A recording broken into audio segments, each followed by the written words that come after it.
Good morning, dear hearts. We are at lesson 153. In my defenselessness, my safety lies. Now, immediately you might say, well, this sounds familiar. And it is because we had lesson 135. Interesting how the numbers are just shifted. That if I defend myself, I am attacked. And these two play very well together. I defend myself because I believe I'm being attacked. Now, in my defenselessness, my safety lies. The basis of this is because the world, as we experience it, as the ego has set it up for us, is a world that was made on the idea of attack. The ego made the world on the idea that it has separated from God, and that is perceived as an attack on God. So consequently, the ego now believes that it's only a matter of time. Attack is imminent. I don't know exactly when, but I must always be on guard for it. So the ego is going to be in a constant state of defending. Okay, it has to be defensive because it knows that attack is coming. What this does, and every perceived attack, even if it doesn't actually pan out, makes another wall. This lesson is amazing when it says that it's as if a circle held fast within another circle, bound by another circle in that, until escape is no longer can be hoped for. And there is, walls that are constructed around us that will keep the idea of attack out. But what it really does is it stalls our purpose. Our purpose, our true purpose, is to save the world. And we will not exchange this foolishness for the endless joy our function offers us. This lesson shifts around the whole idea of what is strength and what is weakness. Defenselessness is strength. Defensiveness is weak. Because defensiveness means I must defend myself because I'm going to be attacked. And so that weakens the Son of God from his own true self.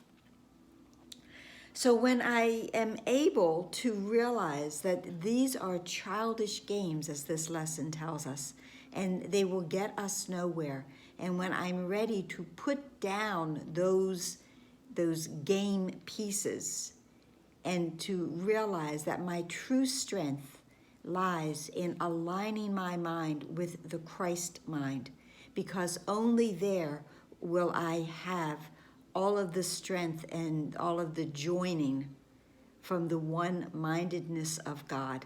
That is where I will recognize my true self.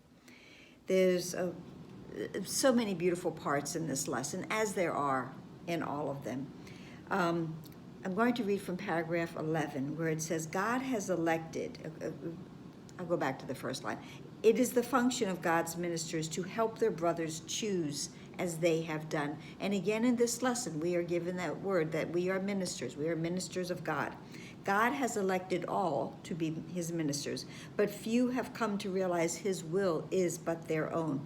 And that's another major idea in the course, that our will is the same as God's will. God's will for us is perfect joy, peace, and happiness. And yes, I want that as well. And while you fail to teach what you have learned, salvation waits and darkness holds the world in grim imprisonment. Nor will you learn that light has come to you and your escape has been accomplished. For you will not see the light until you offer it to all your brothers. As they take it from your hands, so will you recognize it as your own. This is the giving and the receiving are one. I often will not recognize the gifts of God that I have been given until I give them away. Until I give away love to another, I don't really realize that it is within me.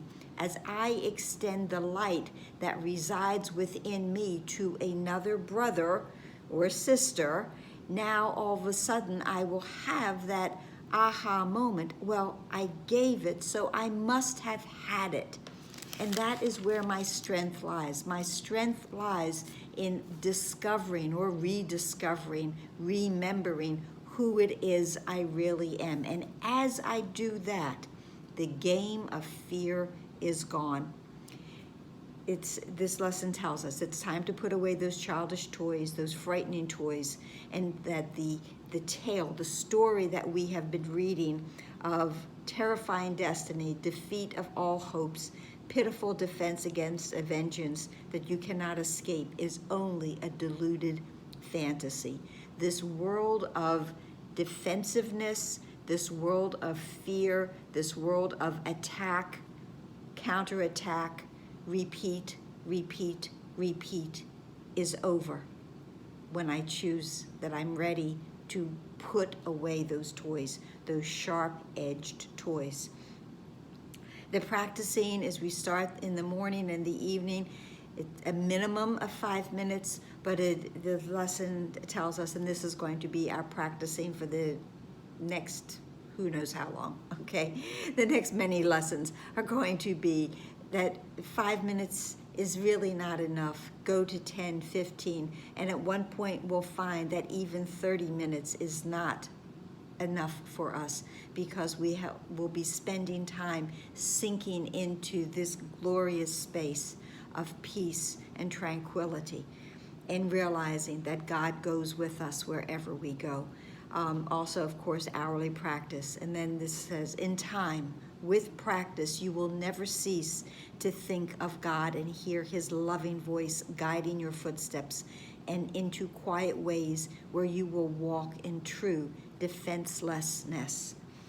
This is our ministry. This is how we are meant to be spending our days. And again, I'll just close with that wonderful quote from, I think it's chapter 14, that if you knew who walked beside you on the path that you have chosen, fear would be impossible. And it is impossible because we are defenseless. So it's impossible to be fearful. We are defenseless because we have the strength of Christ right next to us. That's who walks beside us. So I hope this helped. Couldn't do it justice in 7 minutes. Read the lesson if you so choose. It would be lovely if you did. Please like, please share, please subscribe, and please be here tomorrow. Oh, and comment. Namaste.